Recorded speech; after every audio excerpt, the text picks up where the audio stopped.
بسم اللہ الرحمن الرحیم۔ السلام علیکم۔ یہ کاشانہ بصیرت کا آڈیو بک چینل ہے اور آپ جو کتاب سماعت فرما رہے ہیں اس کا نام ہے عورت پردے کی آغوش میں۔ اس کے مؤلف ہیں استاد شہید مرتضیٰ مطہری اور اس کا ترجمہ کیا ہے سید محمد موسیٰ رضوی نے۔ آئیے سنتے ہیں اس کا پارٹ نمبر 3، صفحہ نمبر 37۔ تعجب کا مقام ہے، وہ لکھتا ہے، عورت کو یہ حق نہ تھا کہ وہ مردوں کے ساتھ نشست و برخاست کرے۔ میں کہتا ہوں کہ اس کے برعکس صاف ستھرے اسلامی ماحول میں مرد کو یہ حق حاصل نہیں کہ وہ غیر عورت کے ساتھ اپنی بیٹھک جمائے۔ مرد وہ ذات ہے جو ہمیشہ عورت کو لذت دیدار اور اپنی شادکامی کا ذریعہ قرار دینے میں حریص ہوتا ہے۔ ہرگز کوئی مرد فطرتاً عائل نہیں ہوتا کہ اس کے اور عورت کے درمیان کوئی حجاب حائل ہو، اور جہاں کہیں یہ حجاب برطرف ہوا وہاں مرد کی جیت اور عورت کی ہار مسلم ہے۔ آج مرد آزادی اور مساویانہ حقوق کے خوبصورت ناموں سے اس حجاب کو برطرف کر کے عورتوں کو اپنے بیہودہ مقاصد کی تکمیل کے لیے استعمال کر رہا ہے۔ مرد کی بردگی کو ہر کھلی آنکھ مشاہدہ کر رہی ہے۔ مرد مادی فوائد کے حصول کے لیے عورت کو اپنے تجارتی مراکز میں ماڈل کے طور پر پیش کر رہا ہے، اور وہ اپنی شرافت کو چند ٹکوں کے عوض کھلے بندوں کو نیلام کر رہی ہے۔ اسی طرح کی نشست و برخاست جس کی مصنف اور اس کے ہم خیال افراد کو تمنا ہے، سوائے مرد کے منفعت جوئی اور عورت کی منفعت رسانی کے اور کچھ بھی نہیں۔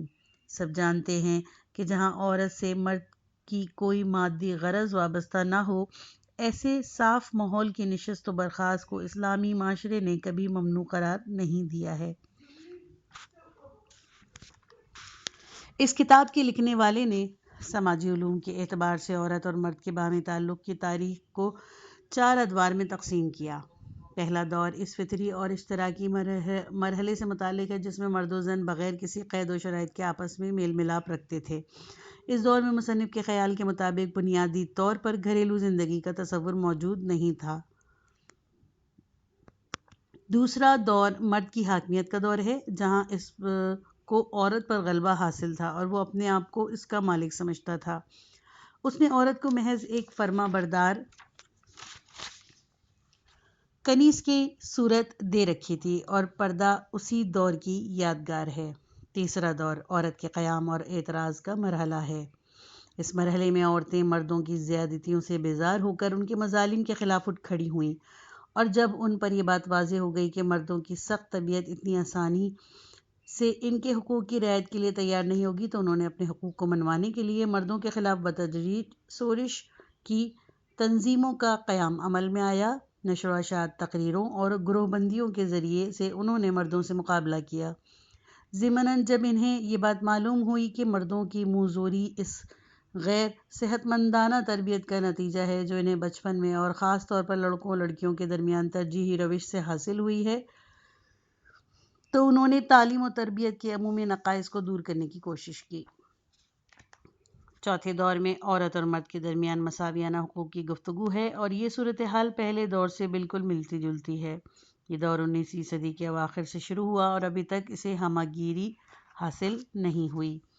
اس منطق کی روح سے عورت کا پردہ مرد کے ہاتھوں عورت کی اسیری سے عبارت ہے، اور اس اسیری کے سبب یہ ہے کہ مرد اس سے زیادہ اقتصادی فوائد حاصل کرنا چاہتا ہے۔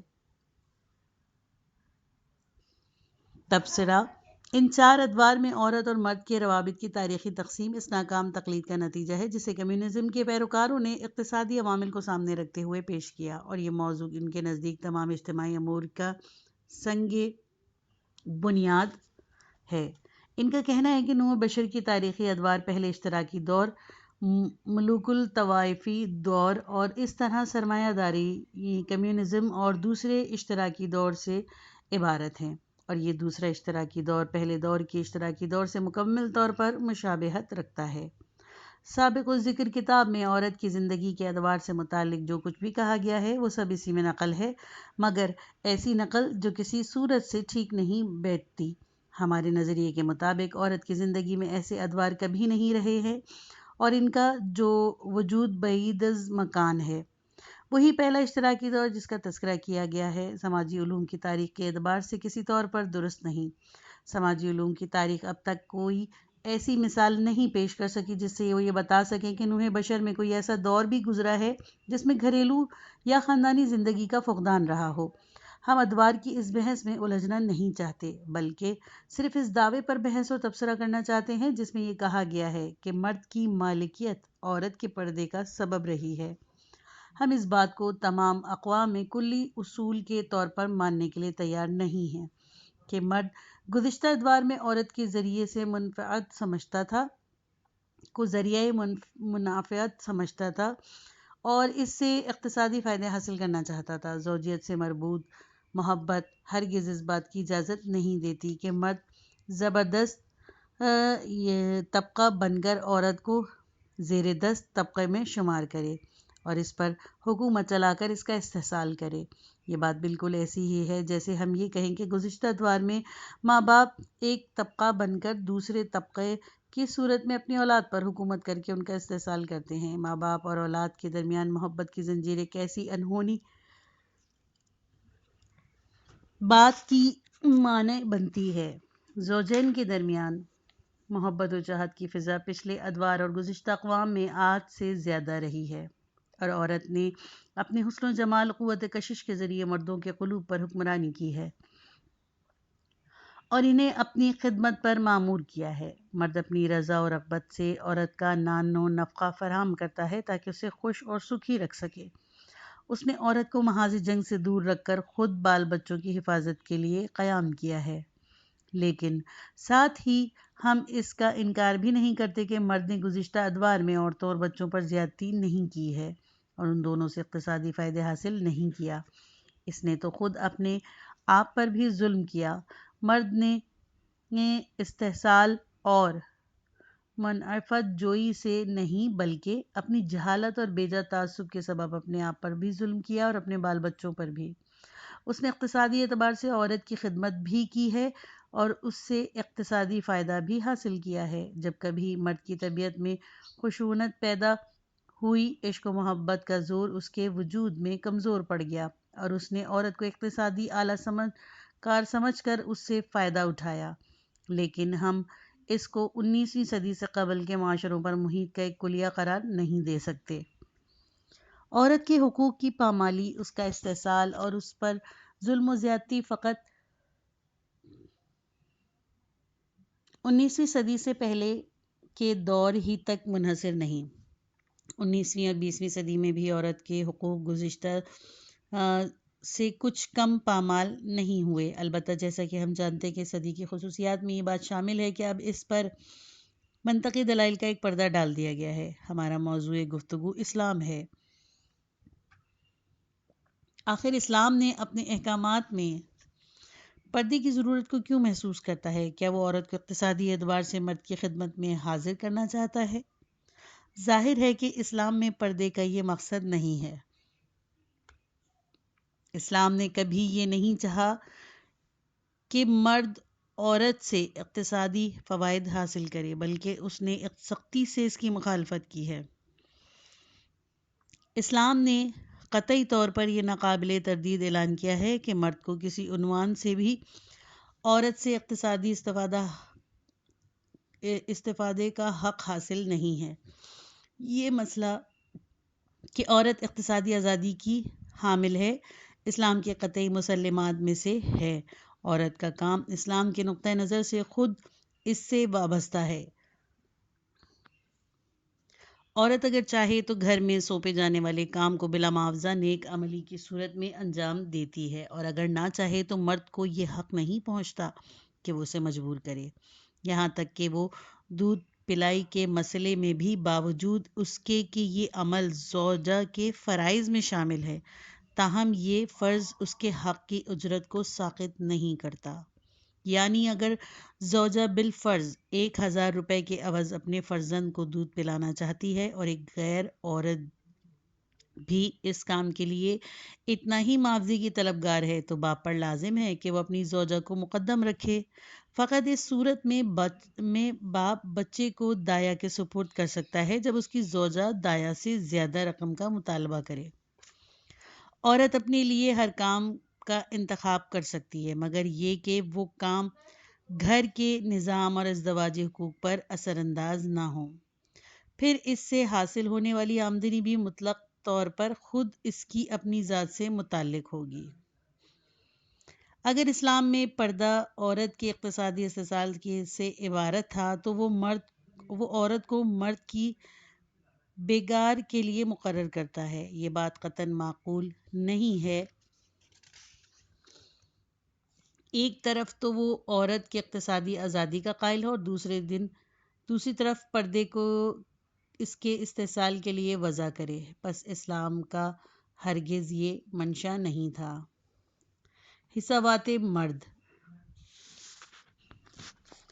پردے کے لیے ایک اور پہلو جس کا ذکر کیا گیا ہے اخلاقی حیثیت کا حامل ہے۔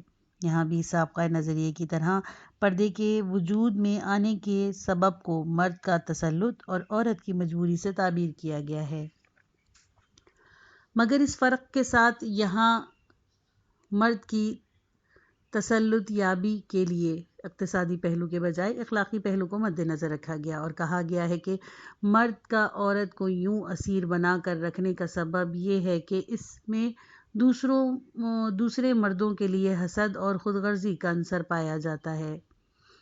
وہ یہ نہیں چاہتا کہ کوئی دوسرا شخص اس کے گھر میں رہنے والی عورت پر نظر ڈالے یا اس سے ہم کلام ہو۔ اس گروہ کے عقیدے کے مطابق دینی اور مذہبی قوانین نے باوجود اس کے کہ دوسرے مقامات پر خود غرضی اور خود پرستی کے ساتھ جنگ کی ہے، مگر اس مقام پر معاملہ برعکس ہے اور اس نے مردوں کی اس خود خواہی کو قرینے سے حد جانا ہے۔ برٹرینڈ رسل کہتا ہے، انسان مال و متاع کے سلسلے میں خود خواہی اور بخل پر کسی حد تک غلبہ حاصل کر سکا ہے، لیکن عورت کے بارے میں اس کی یہ کوشش ناکام رہی ہے۔ رسل کے نظریے کے مطابق غیرت کوئی قابل تعریف صفت نہیں ہے بلکہ یہ ایک طرح کا بخل ہے۔ رسل کے بیان کا مطلب یہ ہے کہ اگر بخشش و عطا دولت کے بارے میں اچھی ہے تو عورت کے بارے میں بھی اچھی ہونی چاہیے۔ بخل، تنگ نظری اور حساوت اور اگر مال کے لیے مذموم ہے تو وہ عورت کے باب میں کیوں قابل تعریف ہو؟ آخر کیوں دوسروں کو کھانا کھلانا، روٹی سالن کا انتظام کرنا اقتصادی اخلاق کے اعتبار سے قابل تعریف و تمجید ہے اور یہی بذل و عطا، ایثار اور دوسروں کو مسرت بخشنا جنسی اخلاق میں کیوں مذموم و محقور ہے؟ رسل جیسے افراد کی سوچ میں اس قسم کی تبدیلی کی کوئی معقول وجہ نہیں ہے کہ اخلاق جنسی امور میں انسان کی خود خواہی اور حاکمیت پر غلبہ حاصل نہ کر سکا بلکہ اس کے برعکس وہ خود پرستی کا شکار ہوا اور اس نے اس پستی و فرماگی کو مرد کی جانب سے غیرت اور عورت کی جانب سے پردہ اور پاک دامنی کا نام دے کر اسے اخلاق حسنہ کے عنوان سے قبول کیا۔ تبصرہ: ہماری نگاہ میں مرد عورت کی پاک دامنی کی خواہاں ہے، یعنی وہ خاص طور پر یہ چاہتا ہے کہ اس کی زوجہ پاک دامن ہو، تاہم وہ خود عورت بھی اپنے تئیں اس صفت سے متصف رکھنا چاہتی ہے۔ اس کی طبع حساس میں یہ رجحان بھی پایا جاتا ہے کہ اس کے شوہر کے کسی اور عورت سے تعلقات نہ ہوں، لیکن ہمارے خیال کے مطابق اس رجحان کا تعلق کسی اور سلسلے سے ہے۔ حالانکہ مرد کا رجحان بھی کچھ اس طرح کی کیفیت کا حامل ہے، تاہم ان دونوں میں بڑا فرق پایا جاتا ہے۔ مرد کی سوچ غیرت سے متصل ہے یا پھر وہ حساوت و غیرت کا مجموعہ ہے، لیکن عورت کے وجود میں صرف حساوت کا دخل ہے۔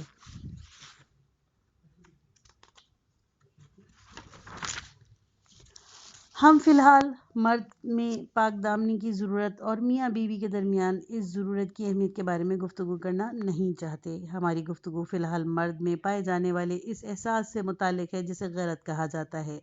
پہلی بات تو یہ ہے کہ کیا غیرت حسابات ہی کا دوسرا نام ہے یا پھر اس سے مختلف کوئی اور حقیقت ہے؟ دوسرے یہ کہ کیا مرد کے احساس سے غیرت کا احترام اسلامی پردے کی اساس ہے یا اس میں دوسرے وجوہات کا عمل دخل ہے؟ پہلی بات کے بارے میں ہم معتقد ہیں کہ حسابات اور غیرت دو بالکل ہی مختلف صفات ہیں اور ہر ایک کی بنیاد مختلف ہے۔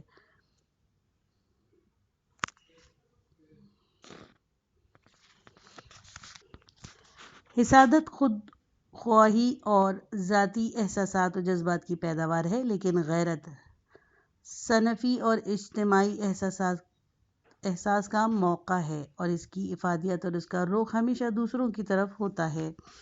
عورت ایک طرح کی محافظت ہے جسے خالق بشر نے نسلوں کی شناخت اور انہیں اختلاط سے بچانے کے لیے انسان کو وجود میں سمو رکھا ہے۔ دوسروں سے اپنی عورت کے میل ملاپ کے سلسلے میں مرد کی غیر معمولی حساسیت کا راز یہ ہے کہ فطرت نے اسے آئندہ نسل میں نسب کی حفاظت کی ذمہ داری سونپی ہے، اور یہ احساس چاہت کے اس احساس کی طرح ہے جو ایک باپ اپنے بیٹے کی نسبت رکھتا ہے۔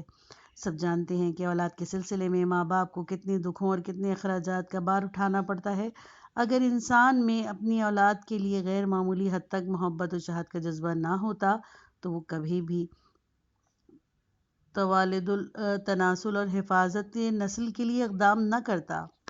اسی طرح اگر مرد میں غیرت نہ ہوتی تو وہ اس کھیتی کی حفاظت کرے جس میں اسے بیج بونا ہے، تو نسلوں کا رابطہ کلی طور پر ایک دوسرے سے منقطع ہو جاتا اور کوئی باپ اپنی اولاد اور کوئی بچہ اپنے باپ کی شناخت نہیں کر سکتا تھا۔ رابطے کا یہ انقطاع انسان کے اجتماعی شعور کو متزلزل کرتا ہے۔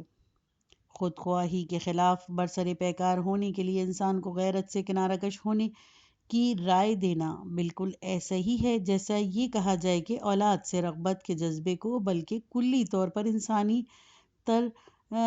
انسانی ترحم کو اس لیے چھوڑ دیا جائے کہ وہ ایک نفسانی خواہش کا نتیجہ ہے، حالانکہ نچلے درجے کے نفسانی خواہشات سے اس کا کوئی تعلق نہیں، بلکہ یہ ایک بلند پایہ انسانی خواہش سے ہم آہنگ ہے۔ نسل کے تحفظ کی خواہش عورت میں بھی موجود ہے، لیکن وہاں کسی محافظ کی ضرورت نہیں، اسی لیے ماں سے اولاد کی نسبت ہمیشہ محفوظ ہے اور اس میں شبہ کی گنجائش نہیں، اور یہیں سے سمجھا جاتا ہے کہ مرد کے کسی دوسری عورت سے روابط میں عورت کو ممانعت مرد کے جذبہ غیرت سے مختلف ہے۔ عورت کی حساسیت یا اس کے جذبے کو ہم اس کی خود خواہی اور خود پسندی سے تعبیر کرتے ہیں، لیکن مرد کی غیرت مندی جیسا کہ ہم پہلے کہہ چکے ہیں کہ نوعی اور اجتماعی پہلوؤں کی حامل ہے۔ ہم مرد کی حسادت اور خود پسندی کے منکر نہیں، ہمارا دعویٰ ہے کہ اگر بالفرض مرد اپنی حسادت کے جذبے کو قوت اخلاق سے ختم کر دے تب بھی اس میں ایک طرح کا اجتماعی احساس متزن ہوگا جو اسے اس بات کی اجازت نہیں دے گا کہ اس کی زوجہ کسی غیر مرد سے رابطہ رکھے۔ مرد کی حساسیت کو صرف حسادت کے جذبے میں منحصر کرنا ہمارے نزدیک بالکل غلط ہے اور ناقابل قبول امر ہے۔ بعض روایتوں میں بھی اس موضوع کی طرف اشارہ پایا جاتا ہے کہ مردوں میں غیرت اور عورتوں میں حسادت کا جذبہ پایا جاتا ہے۔ اس مفہوم کی وضاحت کے لیے ایک نکتے کا اضافہ کیا جا سکتا ہے، اور وہ یہ کہ عورت ہمیشہ یہ چاہتی ہے کہ وہ مرد کے مطلوب و معشوق بن کر رہے، اس کے دلربائی، جلوہ گری، خود نمائی اور بناؤ سنگھار کے تمام تر مقاصد مرد کی توجہات کی طرف اپنی طرف مبذول کرانا ہے۔ عورت وسائل اور جنسی لذت سے زیادہ مرد کی گرویدگی اور فریفتگی کی خواہش مند ہے۔ اگر عورت دوسری عورتوں سے مرد کے میل ملاپ کی مخالف ہے تو اسی لیے کہ وہ معشوقیت اور مطلوبیت کے مقام کو صرف اپنی حد تک منحصر رکھنا چاہتی ہے، لیکن مرد کے لیے یہ صورت نہیں ہے اور اس کی سرشت میں یہ خود پسندی نہیں پائی جاتی۔ لہٰذا اگر وہ اپنی عورت کو دوسرے مردوں کے میل ملاپ سے باز رکھتا ہے تو اس کا سبب وہی محافظت نسل ہے۔ عورت کو مال و دولت پر قیاس نہیں کرنا چاہیے۔ مال و دولت خرچ کرنے سے ختم ہو جاتا ہے اور اسی لیے جھگڑے اور کشمکش کا سبب بنتا ہے، اور انسان اپنی نفس پرستی اور خود خواہی کے سبب دوسروں پر اس کے استفادہ کی راہ روک لیتا ہے۔ لیکن ایک شخص کی جنسی آرزو کی تکمیل دوسروں کے استفادہ کی راہ میں حائل نہیں ہے، اور یہاں ذخیرہ اندوزی کا سوال پیدا ہی نہیں ہوتا۔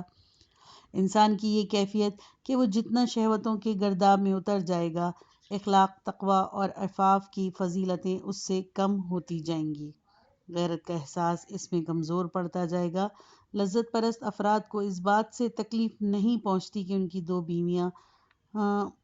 ان کی بیویاں دوسرے کے تصرف میں آئیں، بلکہ وہ اس سے محفوظ ہوتے ہیں اور ان کی امور کی حمایت کرتے ہیں۔ اس کے برعکس وہ افراد جو اپنی خود خواہیوں اور نفسانی شہوتوں سے جنگ کرتے ہیں، لالچ اور مادہ پرستی ان کے وجود سے ختم ہونے لگتی ہے، وہ صحیح معنوں میں انسان اور انسان دوست بن جاتے ہیں۔ وہ اپنے آپ کو خدمت خلق کے لیے وقف کرتے ہیں اور اپنے ہم جنسوں کی خدمت کا جذبہ ان میں جاگ اٹھتا ہے۔ ایسے افراد زیادہ غیرت مند اور اپنی بیویوں کے بارے میں زیادہ حساس ہوتے ہیں، اور دوسروں کی بیویاں بھی ان کے نزدیک قابل احترام ہوتی ہیں۔ ان کا ضمیر اجازت نہیں دیتا کہ قوم کی بہو بیٹیاں دست درازی کا شکار ہوں، بلکہ وہ سب کی سب ان کی بیٹیاں بن جاتی ہیں۔ حضرت علی بن ابی طالب علیہ السلام کا ایک عجیب جملہ ہے۔ آپ فرماتے ہیں، یعنی ہرگز ایک شریف اور غیور آدمی زنا کا مرتکب نہیں ہوتا۔ آپ نے یہ نہیں فرمایا کہ ایک حاسد انسان زنا نہیں کرتا، بلکہ آپ نے ارشاد فرماتے ہیں کہ غیور انسان زنا نہیں کرتا۔ کیوں؟ اسی لیے کہ غیرت قوم کی طہارت اور پاکیزگی کے باب میں ہے، انسانی شرافت اور حساسیت کا نام ہے۔ ایک غیرت مند انسان جس طرح اپنی ناموس کے دامن کو آلودہ دیکھ کر گوارا نہیں کرتا، اسی طرح قوم کے ناموس کی آلودگی بھی اسے ناپسند ہے، کیونکہ غیرت حسادت سے مختلف چیز ہے۔ حسادت ایک ذاتی، انفرادی اور باطنی ذریعوں میں سے وجود میں آنے والی شے ہے، لیکن غیرت نوع بشر کے احساس و عاطفہ کی پیداوار ہے۔ یہ خود اس بات کی دلیل ہے کہ غیرت خود پرستی سے وجود پذیر نہیں ہوتی، بلکہ یہ ایک ایسا خصوصی احساس ہے جسے قانون فطرت نے گھریلو زندگی کے استحکام کے لیے ایجاد کیا ہے، اور یہ زندگی وضعی نہیں بلکہ فطری زندگی سے عبارت ہے۔ لیکن یہ گفتگو کے کیا پردے سے اسلام کا منشا مرد کے احساس غیرت کا احترام ہے یا نہیں؟ اس کا جواب یہ ہے کہ بے شک اسلام کے پیش نظر احساس غیرت کا وہ فلسفہ جس میں نسل کی پاکی کا تحفظ اور عدم اختلاط انسباب پایا جاتا ہے، لیکن اسلام میں پردے کا سبب صرف یہی ایک موضوع نہیں ہے۔ ہم آگے چل کر اسلام میں پردے کا فلسفہ کے عنوان سے ایک موضوع پر ایک سیر حاصل گفتگو کریں گے اور وضاحت سے روشنی ڈالیں گے۔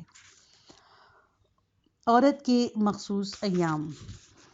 بعض افراد کے نظریے کے مطابق عورتوں کا پردہ اور ان کی خانہ نشینی نفسیاتی پہلوؤں کی حامل تھی۔ عورت کی ابتدا ہی سے اپنے اندر احساس حقارت رکھتی رہی ہے، اور اس کے دو وجوہات ہیں: ایک مرد کی نسبت اس کے عضوی نقائص کا احساس، اور دوسرے وہ خون جو ماہواری یا وضع حمل یا ازالہ بکارت کے مواقع پر جاری ہو جاتا ہے۔ ماہواری کو ایک طرح کی ناپاکی اور نقص سمجھنے کی بات نوع بشر میں بہت پہلے سے موجود رہی ہے، اور اسی لیے عورتیں اپنے مخصوص ایام میں ایک پلید اور ناپاک شے کی طرح کسی کونے میں محبوس رہی ہیں، اور ان سے دوری اور پرہیز کیا جاتا رہا ہے۔ یہی وجہ ہے کہ رسول خدا صلی اللہ علیہ وآلہ وسلم نے اس بارے میں سوال کیا گیا، لیکن جو آیت اس کے جواب میں نازل ہوئی وہ یہ نہیں تھی کہ حیض پلیدی ہے اور حائض عورت پلید و ناپاک ہے اور اس سے معاشرت نہ کی جائے، بلکہ جواب آیا کہ یہ ایک طرح کی جسمانی بیماری ہے، اور اس بیماری کے دوران اس سے معاشرت معاشرت نہیں بلکہ مباشرت نہ کی جائے۔ سورہ بقرہ آیت نمبر 322۔ ترجمہ: اے رسول، تم سے حیض کے بارے میں سوال کیا جاتا ہے، کہو کہ یہ ایک طرح کی بیماری ہے اور اس بیماری کے دوران عورتوں سے قربت نہ کرو۔ Reference number 1۔ یعنی وہ ایک ایسی مضر چیز ہے۔ در حقیقت یہ جملہ ایام حیض میں عورتوں سے مباشرت کی ممانعت کا فلسفہ بیان کرتا ہے، چونکہ اس حالت میں عورتوں سے مباشرت بذات خود کراہت کا پہلو رکھتی ہے، اسی لیے کئی ایک بیماریوں میں پیدا ہونے کا قوی احتمال ہے۔ اس بات کی تائید موجودہ طبی تحقیقات سے بھی ثابت ہوئی ہے۔ ان بیماریوں میں سے چند ایک یہ ہیں: مرد و زن آتشک اور سوزک جراثیم کی افزائش، عورت کے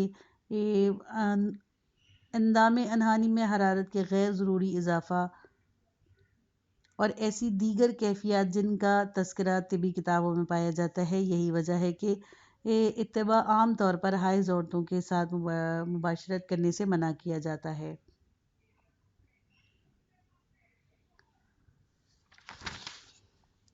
قرآن نے اس کیفیت کو دوسری بیماریوں کی طرف سے ایک بیماری کہا ہے، اور اس سے ہر طرح کی پلیدی اور ناپاکی کو سلب کر لیا گیا ہے۔ سنن ابو داؤد جلد اول صفحہ نمبر 499 میں اس آیت کے شان نزول یہ بیان کی گئی ہے۔ انس بن مالک نے کہا ہے کہ یہودیوں کی یہ عادت تھی کہ وہ اپنی عورتوں کو دوران حیض گھر سے باہر نکال دیا کرتے اور ان کے ساتھ کھانا پینا ترک کر دیتے، لہٰذا اس بارے میں رسول خدا صلی اللہ علیہ وآلہ وسلم سے سوال کیا گیا اور یہ آیت نازل ہوئی۔ آپ نے ان سے دوری اختیار کرنے سے منع فرمایا اور کہا کہ ان سے ہم بستری کے سوا کوئی اور ممنوعیت نہیں ہے۔ اسلام کے نقطہ نظر سے حائض عورت فقہی اصطلاح میں ایک محدث کا حکم رکھتی ہے، یعنی وہ انسان جو فاقد غسل و وضو ہو اور اس حال میں اس پر نماز اور روزہ حرام ہو۔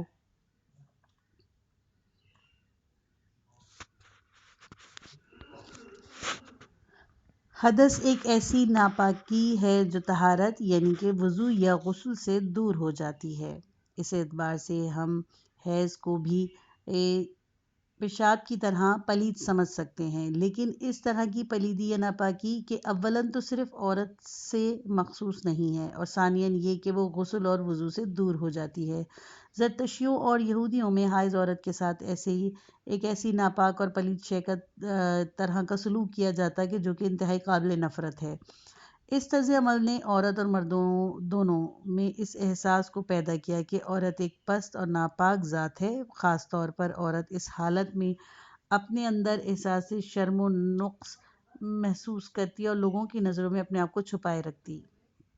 ہم پہلے ویل ڈورنیٹ کی بات نقل کر چکے ہیں۔ اس نے کہا تھا کہ واریوش کی بعد عورت کا مقام خاص طور پر سرمایہ دار طبقے میں پست ہو گیا تھا۔ معاشی طور پر بدحال عورتوں کو چونکہ کام کاج کے سلسلے میں لوگوں کے درمیان آنا پڑتا، اسی لیے ان کی آزادی برقرار رہی، لیکن دوسری عورتوں پر چونکہ اپنے مہینے کے خاص دنوں میں گوشہ نشینی واجب قرار پائی تھی، لہٰذا آہستہ آہستہ گوشہ نشینی کے اس وقفے نے ان کے لیے وسعت اختیار کر لی اور ان کی پوری اجتماعی زندگی ان کی لپیٹ میں آ گئی۔ وہ یہ بھی کہتا ہے کہ سب سے پہلے عورت کو شرم و حیا کا اس وقت احساس ہوا جب اسے یہ بات معلوم ہوئی کہ حالت حیض میں مرد کے ساتھ اس کی یکجائی ممنوع ہے۔ عورت کے اپنے اندر احساس نقص اور اس کی پستی اور پلیدی کے موضوع پر بہت کچھ کہا گیا ہے۔ یہ بات خواہ درست ہوں یا نادرست، عورت اور پردے کے بارے میں اسلامی فلسفے سے ان کا کوئی تعلق نہیں۔ اسلام نے نہ حیض کو عورت کی پستی اور حقارت کا سبب جانا ہے اور نہ ہی پردے کو اس پستی اور حقارت کے لیے عنوان قرار دیا ہے، بلکہ اس کے نزدیک کچھ اور امور ہیں جنہیں ہم آگے چل کر بیان کریں گے۔ قدر و قیمت میں اضافے کا عمل۔ پہلے ہم جن اسباب کا ذکر کر چکے ہیں، پردے کے مخالفین نے کم و بیش اس سے فائدہ اٹھانے کی کوشش کی ہے۔ ہمارے نظریے کے مطابق اس میں ایک بنیادی سبب کار فرما ہے جس پر توجہ نہیں دی گئی۔ ہمارے خیال میں پردے کی ظہور پذیری کے اجتماعی پہلو کو ہمیں ریاسنت اور سے رغبت اور عورت کے استحصال، حسادت مرد، اجتماعی عدم تحفظ یا عورت کی ناپاکی میں تلاش نہیں کرنا چاہیے، بلکہ اس امر کو عورت کے اس دل پذیر انداز میں ڈھونڈنا چاہیے جو خداوند عالم نے اسے ایک مخصوص خصوصیت کے طور پر دے رکھا ہے۔ یہ تمام تر بحث عورت کی حیا، عفاف اور اس کے جنسی اخلاق کے بارے میں ہے، اس میں عورت کی اپنے آپ کو مرد سے چھپانے کی خواہش کا مسئلہ زیر گفتگو ہے۔ اس مرحلے پر کچھ نظریات پیش کیے گئے ہیں۔ یہ پارٹ ختم ہوا۔ کتاب کا اگلا حصہ نیکسٹ پارٹ میں سنیے۔